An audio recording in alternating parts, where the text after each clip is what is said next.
राहुल एक दिन गेम खेल रहा था जब उसने स्क्रीन पर कुछ ऐसा देखा जिसने उसकी रूह तक हिला दी। गेम का लोकेशन अचानक उसकी गर्लफ्रेंड रिया की ऑफिस बिल्डिंग बन चुका था। ये कोई आम गेम नहीं था, ये था एक किल सिमुलेशन गेम जिसमें जो कुछ होता है वो रियल लाइफ में भी घटता है। राहुल समझ गया कि रिया खतरे में है। पैनिक में उसने तुरंत रिया की ऑफिस में कॉल किया और बड़ी मुश्किल से उससे कनेक्ट हो पाया। बिना वक्त गंवाए उसने सब कुछ बता दिया और कहा, अभी निकलो वहां से, कोई तुम्हारे पीछे है।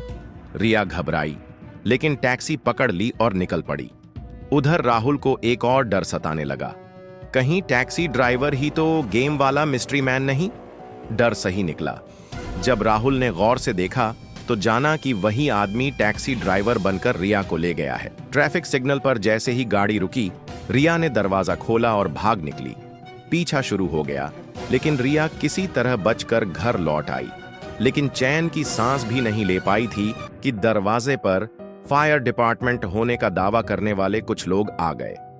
राहुल ने जैसे ही दरवाजा खोला, वो लोग नकली निकले, गेम के ही खिलाड़ी जो अब रिया को रिवॉर्ड बनाकर गेम खेलने बैठे थे। उन्होंने राहुल को सिस्टम के सामने बिठा दिया। गेम खेलो और टॉप स्कोरर को मिलेगी रिया। राहुल बुरी तरह टूट चुका था लेकिन हार मानने वाला नहीं था। वो जी जान लगाकर खेलने लगा और स्कोर में सबसे ऊपर पहुंच गया।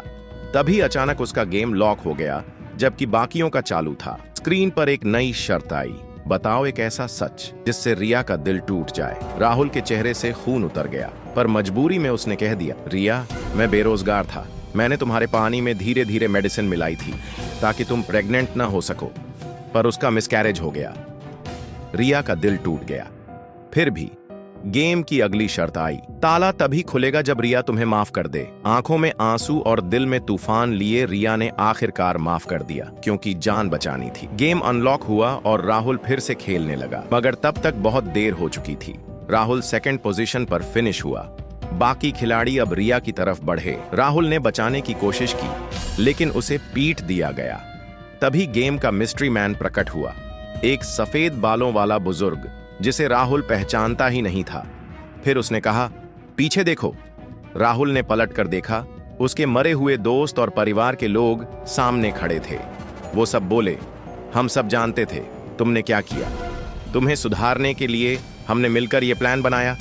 सब कुछ नकली था, गेम, खतरे, हत्याएं, ताकि तुम्हें अपने गुनाहों का एहसास हो। सच सामने आ चुका था। राहुल सबकी आंखों में देख भी नहीं पा रहा था। तभी उसे अपनी जेब में रखी नकली गोली याद आई। उसने बंदूक उठाई और बिना एक शब्द बोले ट्रिगर दबा दिया।